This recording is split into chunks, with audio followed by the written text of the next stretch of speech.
বর্তমানে মালয়েশিয়ার অবস্থা মানে অনেক ঠান্ডা বৃষ্টি। এখানে প্রত্যেক দিন এখন মালয়েশিয়াতে বৃষ্টি হইতেছে। এই দেখেন কিভাবে যে বৃষ্টি নামছে বুঝছেন, অনেক বৃষ্টি নামছে।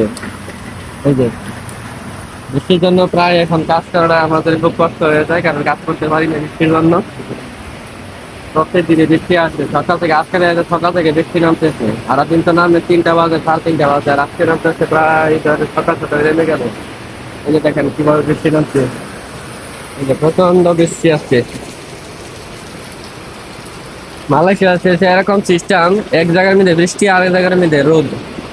তো কয়েকদিন আগে আমারে কল দিছিল একজনে, আমার এলাকার ওই। তো কইছিল কিরে তোদের এখানে গরম কি অবস্থা, আমি কই আমাদের এখানে যদি গরম কম হয়, কয় আমরা তো গরমের জন্য কাজ করতে পারতাছি না, অসম্ভব হয়ে যাচ্ছে কাজ করার জন্য। তো এই যে দেখেন কি অবস্থা, আল্লাহ লীলা খেলা। একই দেশ একই রাষ্ট্র, একদিক দিয়ে রৌদ্র আরেক দিক দিয়ে বৃষ্টি ঠান্ডা, কিরকম সিস্টেম। এই হলো আল্লাহ লীলা খেলা।